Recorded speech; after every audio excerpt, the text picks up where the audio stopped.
अलकनंदा चोपडे. मी नूतन भारत विद्यालयामध्ये शिकवते.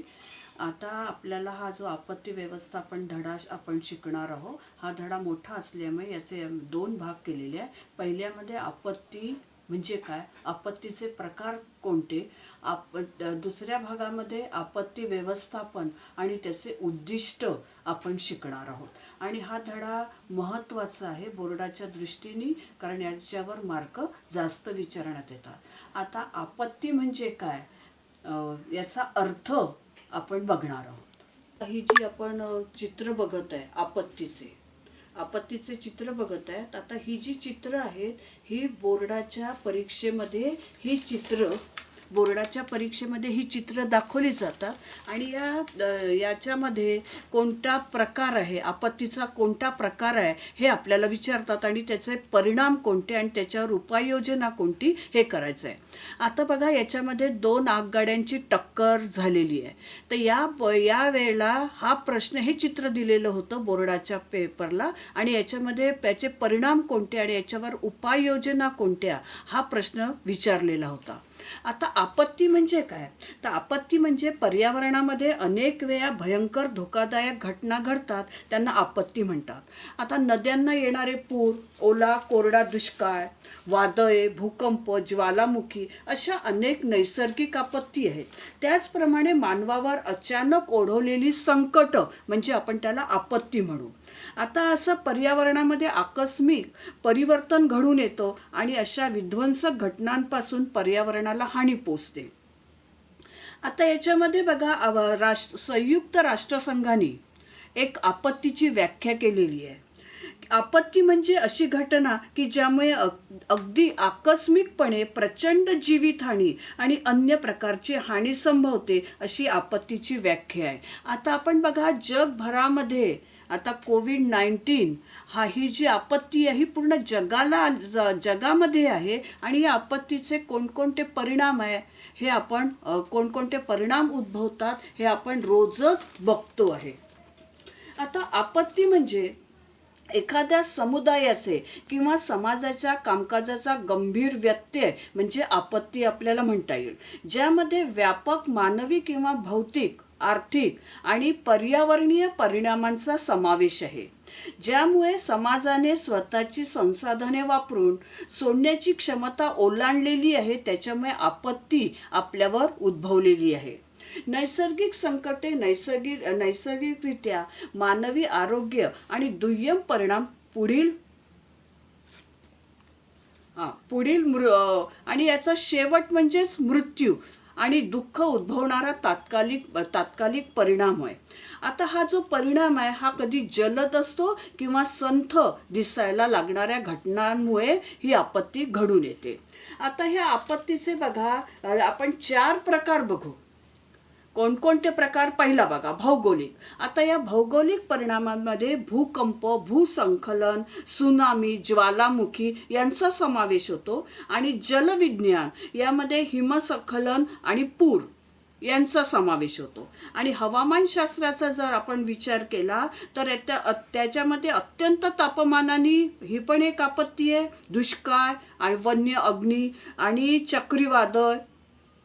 आणि जैविकमध्ये रोग, महामारी, कीटक, प्राणी, पिडा यांच्यामुळे हे आपत्तीचे हे सगळे प्रकार आहेत. आता याच्यामध्ये मानवनिर्मित आपत्ती ही घटना किंवा त्या मानवी वस्तीत किंवा लोकांच्या म्हणजे नजीकच्या जवळपास घडणाऱ्या घटनांमुळे पर्यावरणीय किंवा तंत्रज्ञानाचा आपत्कालीन परिस्थितीमुळे उद्भवतो. आता आपण आपत्ती म्हणजे काय, संयुक्त राष्ट्रसंघाने आपत्तीची केलेली व्याख्या बघितली. आता आपल्याला आपत्तीचे प्रकार, टाइप्स ऑफ डिझास्टर बघायचं आहे. ज्या ठिकाणी आपत्ती येते त्या परिसरातल्या मालमत्तेचे प्रचंड नुकसान होते. वित्त व प्राणहानी सारख्या घटनेचे समाजावर दीर्घकालीन परिणाम होतात.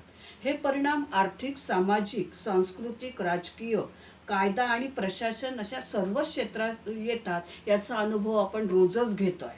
आपत्ती ज्या ठिकाणी ओढवलेली आहे त्या भागातील जनजीवन विस्कळीत होते. आपत्ग्रस्तांची जैविक, आर्थिक तसे अन्य प्रकारची हानी होते. अशा या आपत्तीचे दोन प्रकार आहेत, एक नैसर्गिक आपत्ती आणि दुसरी मानवनिर्मित आपत्ती. आता त्याच्यामध्ये बघा, आपत्तीचे मध्ये भूभौतिकही आपत्ती येते. आता या भूभौतिक मध्ये भूशास्त्रीय आणि भूगर्भीय म्हणजे जमिनीशी संलग्न राहते. आता याच्यामध्ये भूकंप, ज्वालामुखी, सुनामी. त्याच्यानंतर हवामानामध्ये हिमवादळ, बर्फवृष्टी, चक्रीय वादळ, गारा, दुष्काळ, महापूर, उल्कापात याचाही समावेश होतो. आता याच्यामध्ये बघा की हे जी जैविक आहे आपत्तीचा मुख्य प्रकार जैविक, की याच्यामध्ये साथीचे रोग येतात. आता याच्यामध्ये दोन प्रकार आहेत, एक वनस्पतीजन्य आणि दुसरा प्राणीजन्य. आता वनस्पतीजन्यमध्ये जंगलामध्ये वणवा म्हणजे आग लागते.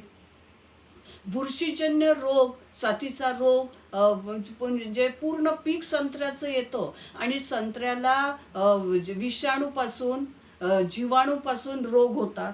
त्याच्यानंतर बघा की जलपर्णी वनस्पती, गाजर, गवत हे पिकं खाऊन टाकतात. त्याच्यानंतर प्राणीजन्यामध्ये साथीचा रोग पसरतो, विषाणू, जीवाणू, कावीळाची साथ येते, प्लेग. आता आपण हा जो कोविड बघतोय हा पण विषाणूपासून झालेला रोग आहे. आणि मानवनिर्मित मध्ये दोन हे होतात की बघा, अनाकलनीय आणि हेतुपुरस्पर, अचानक घडलेली घटना आणि हेतुपुरस्पर केलेलं. आता अनाकलनीय म्हणजे की जे जाणीवपूर्वक न केलेलं मध्ये येतं, विषारी वायू गळती, अणुचाचण्या. आणि रशियामध्ये चेर्नोबिलमध्ये हा जो हे झालं होतं किरणोत्सारी प्रदूषण, तर त्याचा या अनाकलनीय मध्ये येईल. नंतर हेतुपुरस्पर मध्ये युद्ध, आग, बॉम्बस्फोट, नंतर दहशतवाद, बाल कामगार, बालमजुरांची समस्या यांचा समावेश होतो.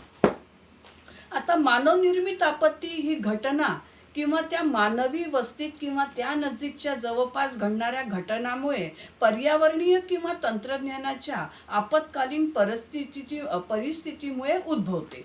आता बघा, पर्यावरणीय मध्ये प्रदूषण, अपघात, नंतर औद्योगिक तांत्रिक वाहतूक, आता घातक सामुग्रीचे उत्पादन, वापर याचाही समावेश होतो. आता बघा, काही संकट अशी येतात आपल्याला की काही आपत्ती अशा असतात की त्या नैसर्गिकही असतात आणि मानवनिर्मित पण असतात. अशा दोन्हींचाही समावेश त्याच्यामध्ये केला जातो. अशा अनेक आता जटिल संयोगामुळे उद्भवू शकतात, ज्यामध्ये प्राधान्य मध्ये लूट करणे, संघर्षाची परिस्थिती, युद्धाचे सामने, अन्न असुरक्षितता, साथीचे रोग, सशस्त्र संघर्ष आणि विस्थापित लोकसंख्या यांचा समावेश होतो. आता साथीचा रोग संसर्गजन्य रोगाचा एक महामारी आहे, जो मोठ्या प्रदेशामध्ये सारखा पसरलेला आहे, की जो मानवी लोकसंख्या किंवा प्राण्यांच्या लोकसंख्येत होऊ शकतो आणि याचा आरोग्यावरही परिणाम होऊ शकतो. आता याचा अनुभव आपण रोजच कोविड-19 मध्ये घेतोय. आता याचा बघा, अर्थव्यवस्थेत येणाऱ्या सेवांमध्ये हा व्यत्यय आणतो. इबोला झालं, झिंका, कोलेरा, डेंग्यू, ताप, मलेरिया, कोविड-19 यांचा समावेश आहे. आता आपत्ती प्रतिसाद दरम्यान किंवा नंतर लगेच जीव वाचवण्यासाठी आरोग्य परिणाम, सार्वजनिक सुरक्षा सुनिश्चित आणि प्रभावित लोक मूलभूत निर्वाह गरजा पूर्ण करण्यासाठी आपत्तीनंतर आपत्कालीन सेवा आणि सार्वजनिक मदत करण्याची तरतूद यापुढे आपण आपत्ती व्यवस्थापनामध्ये शिकणार आहोत.